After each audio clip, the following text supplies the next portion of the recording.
이 시간 원회교회 한광덕 목사님의 말씀이 이어집니다. 많은 은혜 받으시길 기도합니다. 여러분들 돈 많으면 행복하겠죠. 그리고 여러분들이 정말 좋은 직장 아니면 좋은 비즈니스를 하게 되면 만족하시겠죠. 기쁠 거예요. 우리 자녀들이 좋은 대학에 들어가서 정말 높은 자리에서 보수가 좋은 자리에 그렇게 살아가면 행복할 거라고 우리는 그렇게 생각하죠. 그런데요, 그런 것들이 복은 아니다라고 생각합니다. 그걸 자체로 복으로 생각하면 우리는 실망하게 될 거고요, 낭패를 많이 보게 되어질지 모릅니다. 여러분들 좋은 대학에 들어가면 뭐 하겠습니까? 요새 대학 나와도 갈 데가 없습니다. 어디에 들어갔느냐가 아니라 우리가 정말 잘 쓰임받는 인생이 되어야 그게 축복이 되어지는 것입니다. 여러분들 은행에 뭐 수억 불씩 갖고 있는 사람들도 없겠지만 갖고 쌓여 있다 해도 그거 행복이 아닙니다. 그거 축복이라고 할 수 없습니다. 축복은요, 그걸 잘 쓰는 사람, 그 사람이 정말 가치 있는 사람이고 그 사람이 행복한 사람이 되어집니다. 안 써도 좋으니까 쌓여만 있으면 좋겠습니다. 아마 그런 사람들도 있을 거예요. 그러나 진정한 행복은요, 쌓여 있는 것에 있는 것이 아니라 쓰임받는 것에 있다라고 하는 것입니다. 올해는요, 하나님 앞에 쓰임받는 놀라운 축복된 인생이 되어지기 원합니다. 여러분들 올해 한 해요, 우리 교회가 하나님 앞에 멋지게 쓰임받고 여러분들의 인생이 멋지게 쓰임받고 여러분들의 가정이 하나님 앞에 멋지게 쓰임받는 축복된 가정 되어지기를 축원합니다. 하나님이 쓰시는 사람들, 허물도 없고 능력 있고 제대로 되고 정말 뭔가 갖춰져 있는 사람, 하나님이 쓰실 것이다 라고 우리는 생각하기 쉽습니다. 똑똑한 사람, 남들보다 뛰어난 사람이 하나님이 들어 사용하실 것이다 라고 생각할지 모릅니다. 그래서 나같이 허물이 많고 실수도 많고 잘하는 것도 별로 없는데 하나님 앞에 쓰임받을 수 없을 것이다, 힘들 것이다 라고 생각할지 모릅니다. 그러나 하나님이 사용하시는, 쓰심받는 사람은요, 한결같이 허물도 많고 실수도 많고 뭐 못난 것도 많고 하여튼 부족한 것이 많은 그런 사람들 통해서 하나님이 역사하신다라고 하는 것입니다. 오늘 이 마리아요, 우리가 뭐 예수라는 영화에서 보면 오드리 헵번이 주인공으로 나오잖아요. 우리 권사님들 젊었을 때 모습, 그 모습이겠지만, 네? 죄송합니다. 네. 비비안입니까? 네, 저는 오드리 헵번이 제일 예쁜 줄 알아가지고 비비안리라고 합니다. 하여튼 그 예쁜 얼굴이, 고상한 얼굴이 영화에 그 마리아로 나오니까 예수의 어머니쯤 되면 저렇게 예뻐야 되는구나, 뭐 이렇게 고상해야 되는구나, 뭐 거룩해야 되는구나 라고 생각해서 쓰임 받았을 것이다 라고 생각하지만 아니거든요. 마리아요, 평범한 여자입니다. 어떻게 보면 우리가 생각하는 수준 이하의 여자일 수도 있습니다. 왜냐? 목수의 아내거든요. 목수. 그 당시 목수 그러면요, 그 사회에서는 가장 하찮은, 어부와 같이 하찮은 사람들이 가는 직업이 목수인데 그 목수의 아내일 뿐인 것입니다. 부족하죠, 연약하죠. 그런데 하나님께서는요, 그런 사람들 통해서 하나님이 귀한 일들을 이어가신다라고 하는 것입니다. 성경에 나온 사람들 보면요, 뭐 대단한 사람 같죠. 모세 왜 쓰임받았나? 우리는요, 모세가 왕궁에서 40년 동안 왕자로 있었으니까 공부도 많이 하고 정말 경험도 많고 그런 자리에 있었으니까 하나님 쓰셨다라고 생각하지만 아니거든요. 모세요, 40년 지난 후에 광야로 살인자로 도망가가지고 겨우 목숨만 건지다가 그 목동으로 살아갑니다.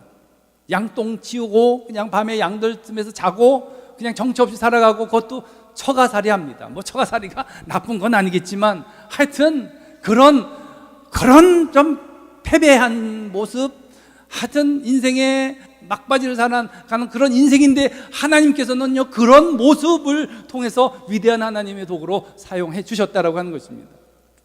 예수님의 제자들 보면 한결같이 여러분들 정말 형편없습니다. 지금 계중 난 사람이 마태, 지금 세리 마태, 그나마 우리는 세리 뭐 지금 한국 그렇지 않지만 하여튼 한국에서는요, 세관원 됐다 그러면 6개월이면 차 사고 1년이면 집 사고 하여튼 몇 년이면 큰 부자가 되어질 정도 뭐 떵떵거리는 그런 모습이었지만, 하여튼 마태 빼고는요 다 어리벙벙하고 어부고 무식하고 하여튼 형편없는 사람이었는데, 주님께서는 그런 사람들을 택하셔가지고 하나님의 위대한 사역을 12명을 맡기시고, 그것도 하나는 시도 실패해가지고 11명에게 맡기고 세상 승천하시는 그런 사람들, 어부였지만 부족했지만 하나님이 사용하셨다라고 하는 것입니다. 여러분, 다윗 보면 다윗이 대단해서 하나님께서 불러 쓰셨다라고 생각하시지만 아니거든요. 사무엘이요, 이새의 집에 가가지고 내가 이 중에서 하나님 앞에 왕으로 기름 부을 자를 내가 세우겠다라고 그래가지고 첫째부터 쭉 보는데, 그 다윗은요 그 끼지도 못합니다. 그 당시는요 목동이었는데 들판에서 양치다가 그 아버지 이새도요, 다윗이 무슨 왕이 될 자질이 있나 그래가지고 제쳐놓았던 아들입니다.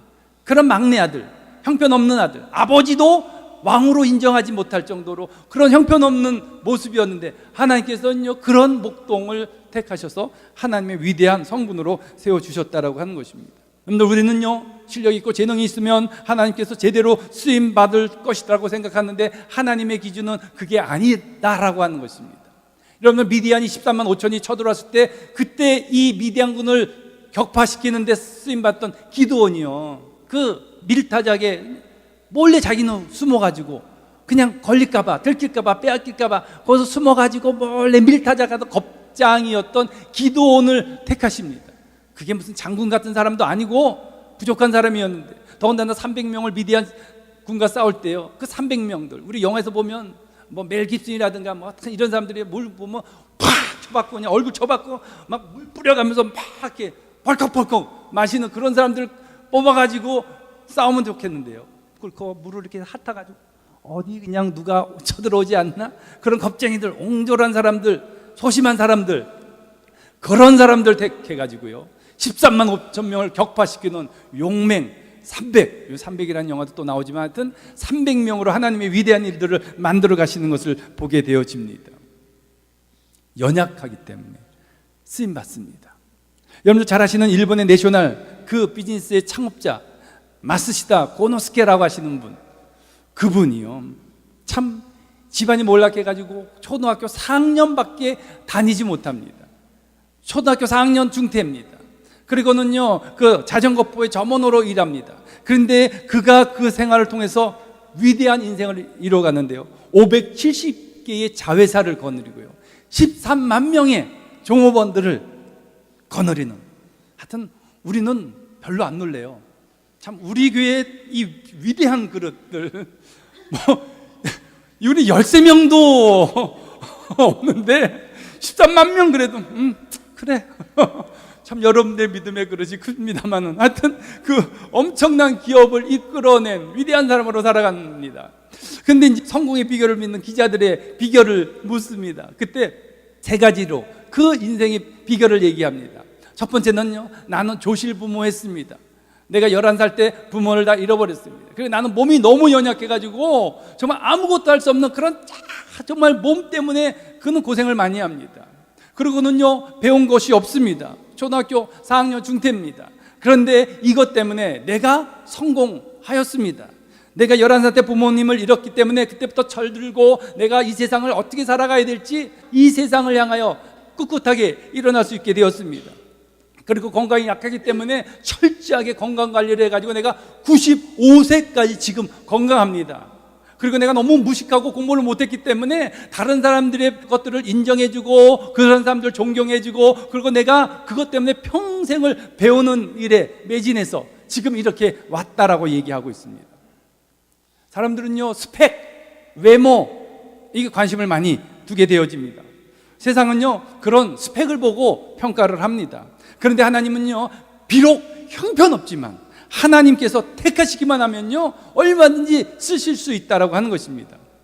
우리가 어떤 사람이냐 그것 따지지 마시고, 우리가 정말 하나님 앞에 쓰임 받도록 나아가느냐, 하나님이 쓰임 받도록 그렇게 여러분들 고백할 수 있기 원합니다.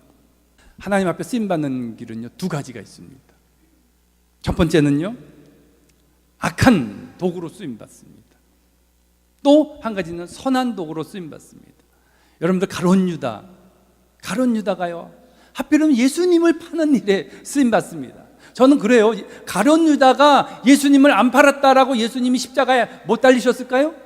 빨리 팔아라, 그래야만 내가 십자가 달리니까 팔아라, 그렇게 강요했을까요? 아니에요. 그런데 가룟 유다는 하필 자기가 그렇게 예수님을 십자가에 파는 일에 아주 앞장서서 그 악역을 하게 되어집니다. 여러분들, 그 악역으로 쓰임받는 사람들, 이스라엘이요, 사사기에 보면 그 하나님 앞에 죄를 범하고 하나님을 떠날 때마다 하나님께서요, 외부에 다른 나라를 통해서 이스라엘을 징계합니다. 침범하게 합니다. 그게 고난을 당하는 거죠. 그때 쓰임받았던 블레셋, 아수르, 바벨론, 아람 군대, 그렇게 악역으로 쓰임받았던 그 사람, 그 나라들 다 망해버렸습니다. 하나도 남김이 없이 다 없어져 버렸습니다. 여러분, 이스라엘 지난주에도 얘기했지만 2000년 동안 나라가 없었으면 없어져야 되는 나라인데요, 그렇게 핍박당했던 나라는 여전히 전 세계를 움직이는 그런 나라가 되어졌고, 그 징계의 도구로 쓰임받았던 나라는요, 하나도 남김없이 다 사라져버렸습니다. 여러분들, 다른 사람을 징계하는 그런 징계의 도구로 쓰임받지 마십시오. 디모데후서 2장 20절에 보면 큰 집에는 은과 금과 은의 그릇이 있을 뿐 아니요, 나무와 질그릇도 있어 귀 쓰는 것도 있고 천이 쓰는 것도 있다라고 얘기합니다. 하나님 앞에요, 귀 쓰는 것, 선하게 쓰이는 그릇도 있고 천하게 쓰이는 악한 역으로 쓰인 그릇도 있다라고 하는 것입니다. 여러분들, 혹시 직장이나 어디 가가지고요, 저 사람 저 본때를 좀 보여줘야 돼, 그래가지고 내가 한번 징계의 도구로 하나님의 방망이로 쓰임받지 마십시오. 하여튼 제 친구 중에 명동당 어디 이렇게 친구들한테 나간다가 어디 가잖아요. 그러면 길거리에서 술이나 아니면 아무데나 방류하거나 하여튼 이게 이상하게 찝쩍거리고 막 그러면요, 그 등치가, 운동을 해도 덩치가 좋거든요. 잠깐 와볼래? 그 골목 가가지고, 이 새끼야, 죄송합니다만 네가 집에서 못 배운 거 내가 좀 사회에선 좀 네가 깨달아야 돼. 그럼 갖다 팹니다. 막 눈덩이가 밤새게 돼가지고, 어디서 이따위가 있냐고, 맛 좀 보라고, 그러면서 깨달아야 된다고. 그래서 자기가요, 아주 민중의 지팡이가 돼가지고 그렇게 여러분들 절대로 다른 사람을 징계하는 징계의 도구가 여러분들 되지 마십시오. 끝이 안 좋습니다. 여러분들, 오히려 그런 사람은 저 사람 좀 정신 차리게 해야 돼, 본때를 보여줘야 돼, 그래가지고요 그 사람들한테 막 쏟아붓고 그러지 마시고요, 그럴 때 선한 도구로 쓰임 받으십시오. 가서 사랑해주고 위로해주고, 그래 난 옛날에 당신보다 더 했지, 내가 더 고질적인 문제였지, 그리고 사랑으로 위로해주고 품어주는 그런 선한 도구로 쓰임 받기를 원합니다. 그리고요, 하나님은요 우리의 약점을 통해서 역사하십니다. 하나님은 우리의 아픔을 통해서 하나님의 일을 하시는 것입니다. 여러분들, 아픔 있으세요? 상처 있으세요? 그게 하나님의 도구로 쓰임받을 수 있게 되어집니다. 그 아픔에, 슬픔에 머물러 있지만 마시고 하나님 앞에 한번 쓰임받는 그런 인생이 되어지기 원합니다. 제가 설교를 준비하면서 이 아픔이 하나님 앞에 쓰임받았던 한 그런 글을 이제 접하게 되었거든요. 그 안에서 그 사연들이 줄줄줄 나오는데요, 어린 자녀들, 젊은 자녀를 먼저 보낸 그 부모님들, 그 사연을 읽고 그 사역을 하시는 분의 내용을 읽으면서 많은 눈물을 흘리게 되었습니다만, 그걸 읽다가 다 여러분들 전해드리지 못하고 한 두세 분만 제가 소개를 하려고 합니다. 저는 어떤 아빠가 이제 쓴 글입니다. 저는 요새 하루 일과가 아내와 함께 무작정 길을 걸으면서 쓰라린 마음을 달래고 있습니다. 사랑하는 우리 외동딸이 7월 10일 날 저 하늘로 떠났습니다. 한국 외대 2학년 재학 중이던 딸의 죽음의 소식을 듣고 제발 이것이 현실이 아니고 꿈이었으면 하는 그 마음으로 제주도에서 서울로 올라가는 비행기 안에서 기도하고 눈물로 간구했습니다마는 딸의 죽음을 보는 순간 자식을 잃은 부모의 마음은 모두 똑같겠죠. 아침에 일어나면 엄마, 아빠 하면서 달려올 것 같은 생각 문득 들면서 가슴이 쓰라려 옵니다. 집에 있으면 딸에게 다 해주지 못한 생각, 또 딸이 한편으로는 원망스럽기도 해서 아내와 함께 무작정 집을 나와 걷게 되어집니다. 보고 싶다, 딸아, 진짜 보고 싶다. 또 다른 한 분의 글은 이렇습니다. 이렇게 보고 싶은데 딱 한 번만, 정말 딱 한 번만 보고 싶은데 한 번도 엄마에게 오지 못하니 말입니다. 아무리 시간이 많이 지나도 생각하면 눈에 눈물이 고입니다. 목젖이 보일 정도로 고개를 젖히며 웃어대던 그 모습이 눈에 선한데 영원히 볼 수가 없습니다. 너무 가슴이 아픕니다. 너무 마음이 아파 더 이상 쓸 수가 없네요. 보고 싶은 우리 아들 지금 무엇을 하고 있을까? 그 밑에 이런 글을 또한 적은 분이 계십니다. 이렇게 슬퍼도 아침이 오네요. 세상은 그대로인데 아들만 없습니다. 7월 14일 23살 된 아들이 하늘나라로 갔습니다. 그렇게 열심히 사는 녀석인데 쓰러지더니 19일 만에 엄마 곁을 영원히 떠나버렸습니다. 엄마 나야 하며 전화하던 녀석인데 아침이면 엄마 내 옷 어디 있어 하면서 방문을 열고 들어올 것 같은데 아들 목소리가 들리지 않습니다. 이제 다시 볼 수가 없네요. 우리 주변에, 아니 내 안에 아픔이 있고 상처가 있고 슬픔이 있습니다. 근데 하나님은요, 그것을 사용하시기를 원하신다라고 하는 것입니다. 그 사역을 하시는 그분이 그 답글을 이렇게 또 쓰고 있습니다. 가슴 아픈 사연을 보고 글을 올립니다. 지금 저도 10년 넘게 많은 세월이 흘러갔지만 지금도 내 마음속에는 그 아이가 살아서 돌아올 것 같은 착각을 하면서 매일매일을 살아갑니다. 그러나 너무 힘들어하지 마시고 그 아이가 천국에 가서 편히 쉬고 있다라고 하는 생각으로 위로받기를 원합니다. 저도 그런 3년간의 사투 끝에 그 아이를 위해 내가 할 수 있는 일이 무엇일까 생각한 그때 그 아이가 남은 그 사역 교육기관의 학비 전액을 장학기금으로 만들어서 그 아이의 이름으로 매년 고등학교 2명, 대학생 2명을 장학금을 지급하며 그렇게 위로하고 있습니다. 세월이 가면 해결되어지는데 저는 혼자 너무나 힘들어서 하나님을 의지하며 그렇게 매달리며 해결했답니다. 그때까지 견디실 수 있도록 기도합니다. 여기는 전주입니다. 직접 오셔도 좋고요, 전화나 인터넷으로 편리한 대로 연락해 드리면 같이 위로하기 원합니다. 작지만 그런 참된 평안을 드리면서 젊은 자녀, 잃은 부모 모임. 여러분들, 나에겐 슬픔이지만 하나님께는 그것이 도구가 되어질 수 있습니다.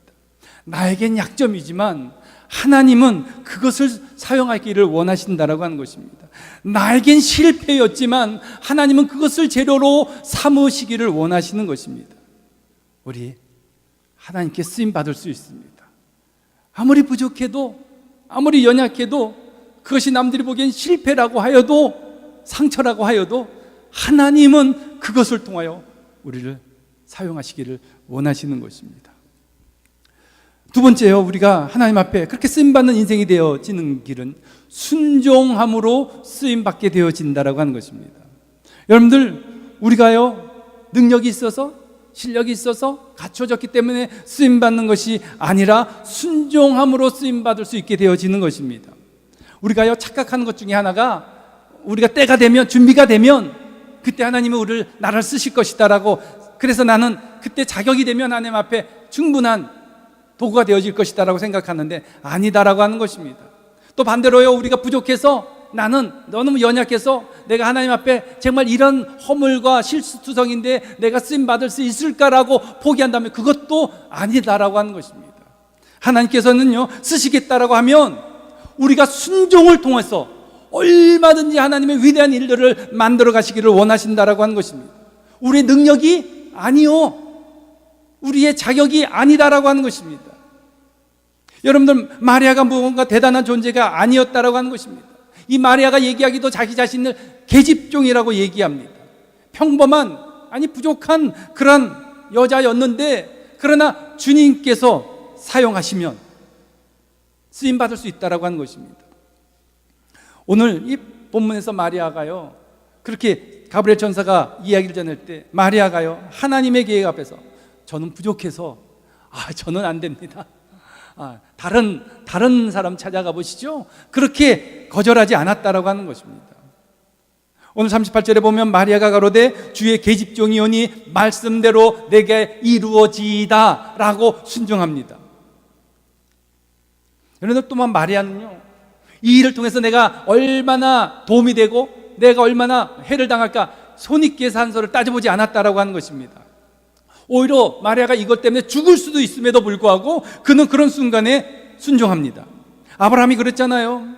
그가 선택해서 고향 친척을 떠나라 그럴 때 따지지 않습니다. 계산해보지 않습니다. 그가 75세 때 그 나이에 고향 친척을 떠나가지고 어디 가서 정착한다는 거, 그것 때문에 그는 계산하지 않았다라고 하는 것입니다.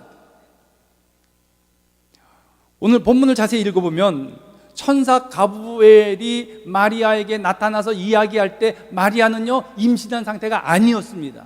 아직 그는요, 그 처녀의 몸으로 그런 상황이었는데, 오늘 마리아에게 나타나가지고 그 수태가 되어질 것을 미리 알려줍니다. 오늘 31절에 보면 보라, 내가 수태하여 아들을 낳으리니 하는 이 헬라어 틱토라고 하는 단어를 찾아봤더니요, 이게 2인칭 미래형 직설법입니다. 앞으로 일어날, 당신에게 일어날 그 미래의 일을 얘기하고 있습니다. 또 35절에 보면 천사가 가로되 성령이 내게 임하시고 지극히 높으신 이의 능력이 너를 덮으리니 할 때 이 에피스키조이라고 하는 이 단어는요, 3인칭 미래 직설법입니다. 성령이 너에게 덮여질 것이다, 앞으로. 그렇게 미래를 얘기하고 있습니다. 안 믿어지겠지만 지금 아무 일도 일어나지 않았지만 그대로 일어날 것이다 라고 미리 얘기하고 있는 것입니다. 이때 마리아가요, 그 말씀대로 내게 이루어지다 라고 순종하고 있다라고 하는 것입니다. 순종함으로 말미암아 예수님께서 그 몸에 잉태될 수 있었다라고 하는 것입니다. 여러분들, 우리가 순종하지 않으면 하나님이 아무리 원하셔도 우리를 쓰실 수가 없다라고 하는 사실을 우리는 분명히 깨달아야 됩니다. 지금 하나님께서요, 마리아에게 이미 엎질러졌어. 너에게 일단 아기가 들어섰으니까 순종해야 돼. 이것만 강제적으로, 협박적으로, 무대뽀적으로 가는 것이 아니라, 만약에 순종하면 내 몸에 아기 예수가 수태될 것이다 라고 허락을 기다리는 것입니다. 순종하기를 기다리는 것입니다. 만약 그대로 순종하지 않으면 그 뜻을 이루지 못하지만 순종하면 그 뜻을 이루시겠다라고 말씀하시는 것입니다. 여러분들, 우리가요, 하나님 앞에 순종하지 않음으로 말미암아 하나님의 놀라운 위대한 계획들이 다 포기되어져야만 하는 많은 일들이 있다라고 하는 것입니다. 우리가 말씀대로 순종하지 않기 때문에 하나님께서 이루시려고 했던 일을, 하나님의 뜻을 포기하고 접어야만 되는 많은 일들이 여전히 우리 삶 가운데 일어나고 있다라고 하는 것입니다. 저는 이 마리아 사건을 두고 우리 하나님 좀 짓궂으시다, 아니면 이걸 어떻게 표현할지 모르겠지만 참 타이밍이 절묘하시다라고 하는 생각이 들어집니다. 이왕 천사가 가브리엘이 나타나가지고 그 수태고지를 알려줄 때, 이왕이면은요, 좀 시기를 좀 잘 정해주시지. 지금요, 이런 상황 속에서 만약에 임신되어지면 그 당시는 정혼했는데 아직 결혼하지 않은 거예요. 합방하지 않은 거예요. 그런데 정혼한 1년 동안 약속을 해놓고 임신을 하게 되면 돌에 맞아 죽는 게 이게 99%입니다. 그런데 그때 임신했다라는 것을 그때 알려주면서, 이제 결혼하기 전에 미리 임신을 알려주면서, 그리고 순종하라고 얘기합니다. 여러분들, 이렇게 알게 되면요, 사람들한테 맞아 죽기 전에 그 정혼한 남편한테 먼저 맞아 죽습니다. 안 그렇겠어요? 그냥 그 배신감 때문에. 하필 요 순간에 했을까? 그냥 우리 인간적으로 생각한다면 그 결혼한 날, 그 결혼식을 딱 하고 나서 이제 첫날 밤에 딱 잠자리에 합방을 하려고 그러는데 잠깐 스톱! 그러면서 오늘 밤은 그냥 지내야 될 것 같아. 지금 마리아가 임신했거든. 그래서 마리아가 이거 성령으로 잉태됐기 때문에 당분간 이 아기를 거룩하게 지켜야 될 것 같아 라고 하면요, 누가 봐도 괜찮잖아요. 결혼하고 나서 아니 첫날 밤에 성령으로 잉태해 주셨으면 위험 부담이 없잖아요. 그때 임신했다고 해서 사람들이 그렇지 당연히 임신하지. 그런데 이건 뭐 결혼하기 전에 임신해서 배가 나오면 들통이 나는데 결혼식 한 다음에 첫날 밤에 나타나셔가지고 그러고 얘기를 해주셨으면 안전하게 그렇게 갔을 텐데 하필이면 결혼하기도 전에 그런 위험 부담이 많은 그때 왜 미리 임신시켜주셨을까 하는 것입니다. 하나님의 뜻이 거기에 있습니다. 우리는요, 편할 때, 준비가 되면, 안전할 때, 모든 정황 상황이 제대로 됐을 때 그때 순종하고 주님의 뜻을 따르겠습니다라고 얘기합니다. 우리가 정말 그걸 통해서 이익이 되어지면 하나님 그 일을 가겠습니다, 그렇게 얘기합니다. 근데 선교를 갈 때도요, 큰 비즈니스가 일에 탁 걸려있고 그 시간에 가면 이거 안 되는데, 딜이 걸렸는데, 아니면 내가 큰 비즈니스를 지금 시작했는데 하필 이때 또 선교를 잡나? 큰 내가 어디 모임에 가야 되는데 그것을 가야 되나? 라고 하는 그 순간에 우리에게 순종을 요구할 때가 많습니다. 가장 힘들고 어려울 때 그때 순종하라고 얘기합니다. 아브라함이 이삭을 낳으려고 그랬대요. 태어나자마자 얼마 안 됐을 때 그냥 정 붙이기 전에 그냥 드려라 그러면 그냥 없었던 거 생각하고 그냥 드리면 되는데, 이거 10여 년 동안 10대 가장 예쁘고 아름답고 울어도 아프지 않을 그때에 달라 그러십니다. 가장 드리기 어려울 때, 가장 순종하기 어려운 그 순간에, 가장 위험한 그 순간에 하나님은 그걸 원하시는 것입니다. 순종할 수 없는 그 순간에 순종하기를 원하신다라고 하는 것입니다. 하필 이런 순간에 나에게 이런 쓰임 받겠다고, 쓰시겠다라고 나를 왜 택하셨나? 하필 이 물질, 내가 이거 중요하게 써야 되는데 이 물질을 하나님께서 왜 쓰시겠다고 그러시나?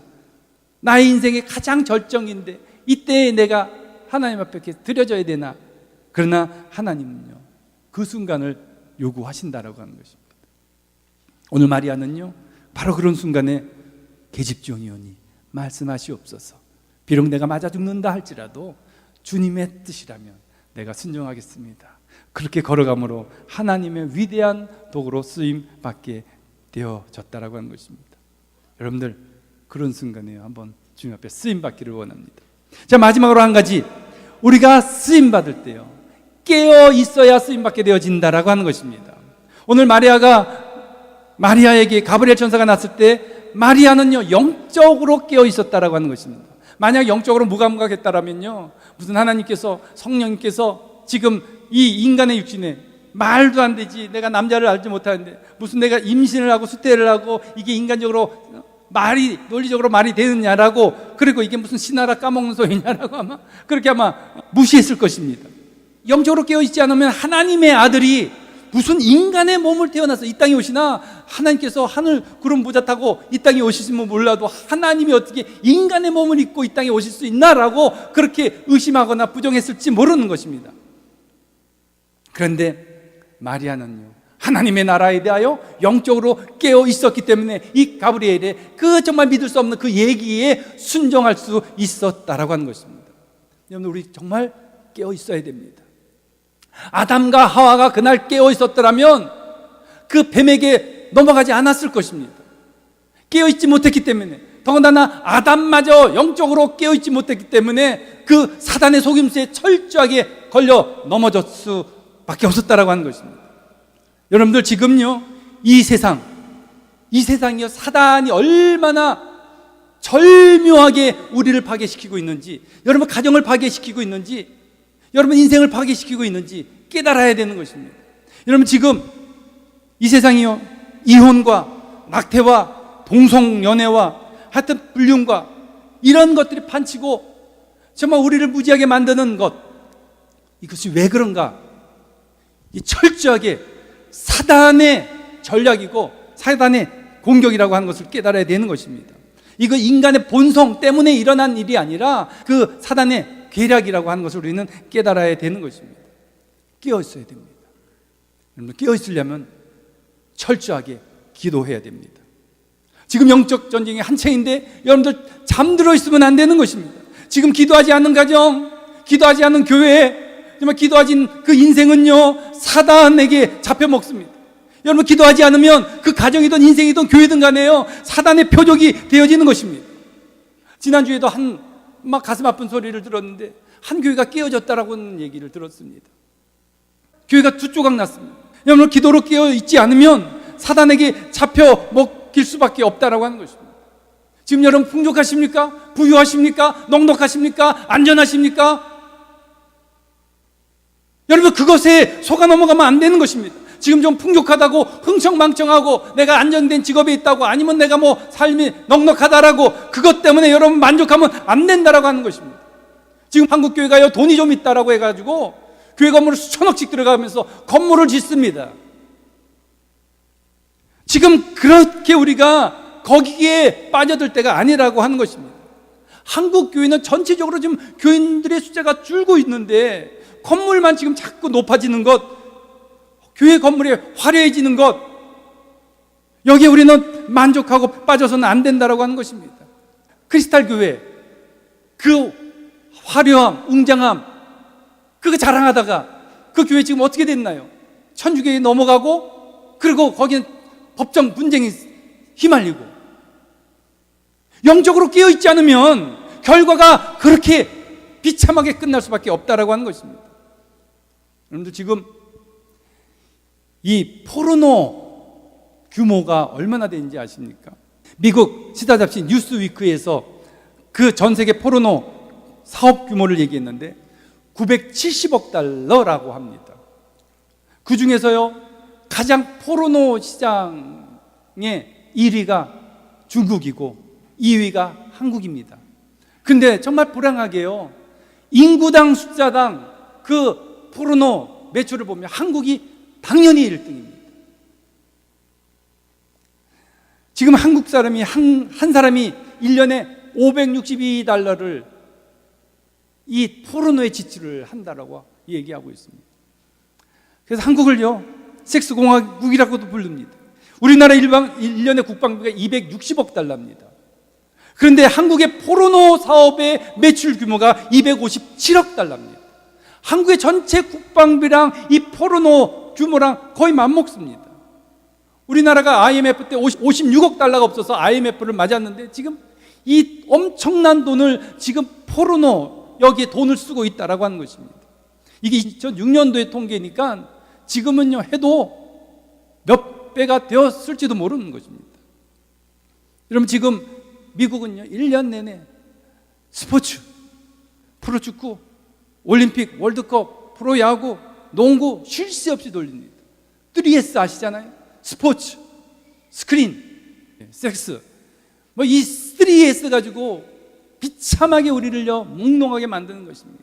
깨어있지 못하도록 만들어가는 것입니다. 우리 깨어 있어야 됩니다. 정말 우리 성도들이요 깨어 있어야 됩니다.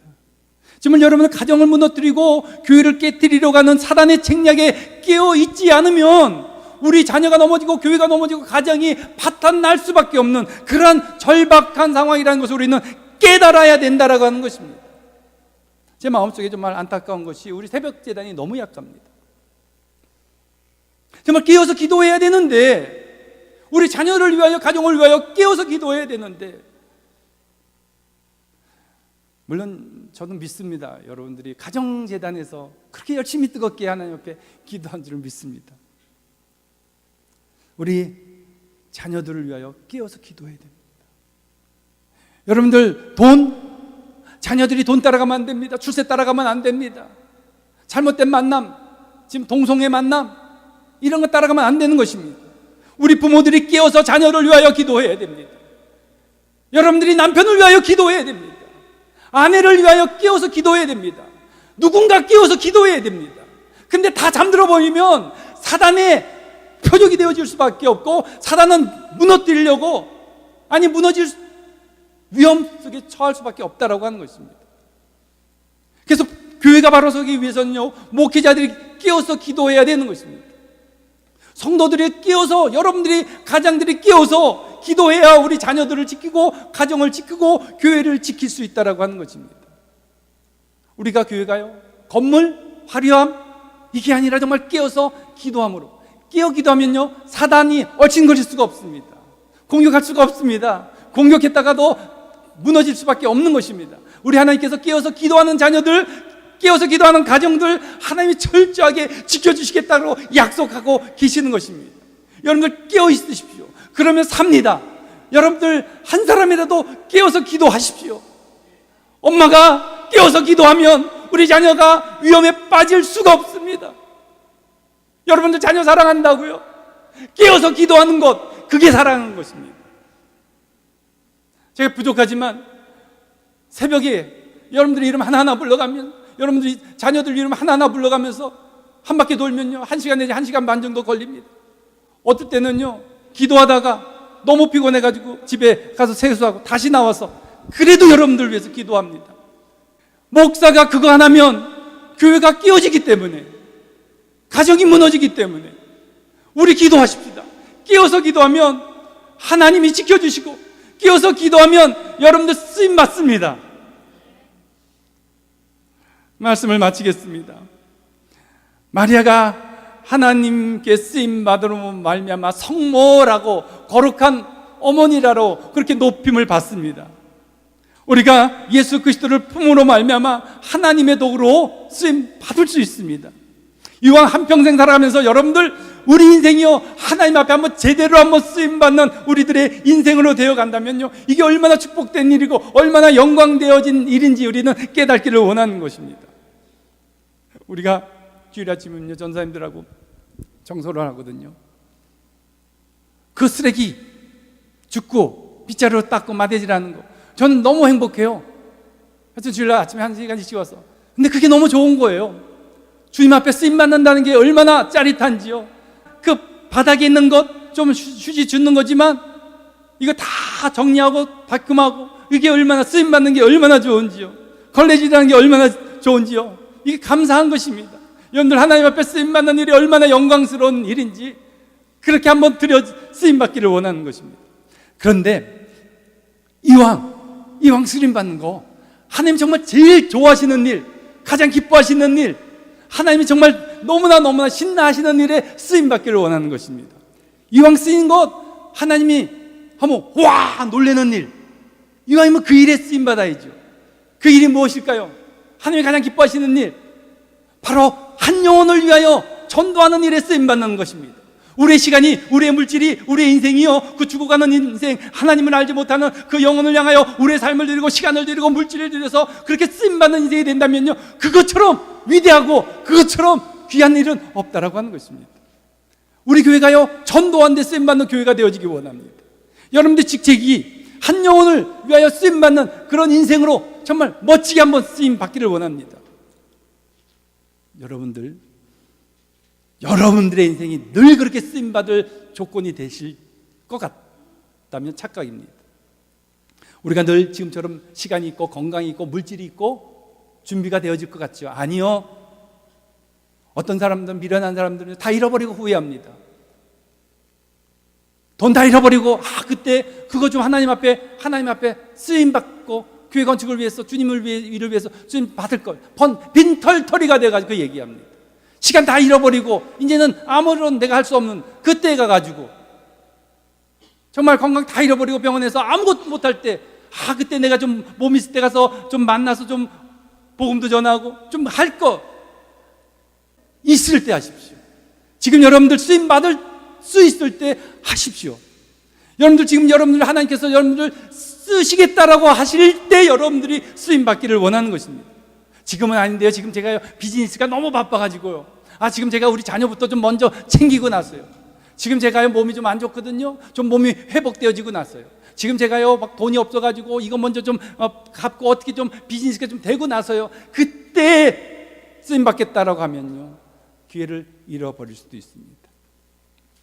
여러분들 우리 삶 가운데 한순간 우리가 어떻게 될지 모릅니다. 지금 쓰임 받으십시오.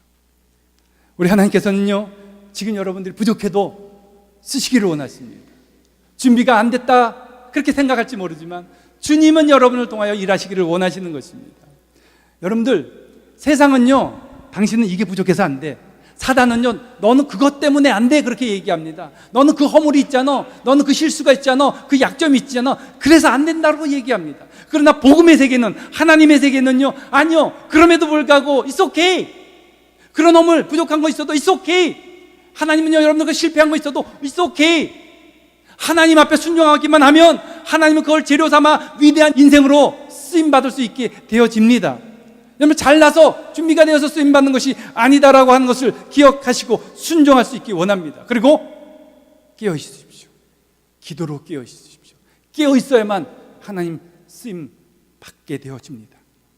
기도함으로 쓰임받고 여러분들 한 영혼이 귀한 인생으로 쓰임받는, 정말 2014년도는 멋지게 후회 없이 쓰임받는 여러분들 인생, 축복된 인생, 위대한 인생으로 살아가는 한 해가 되어지기를 축원합니다. 기도하시겠습니다.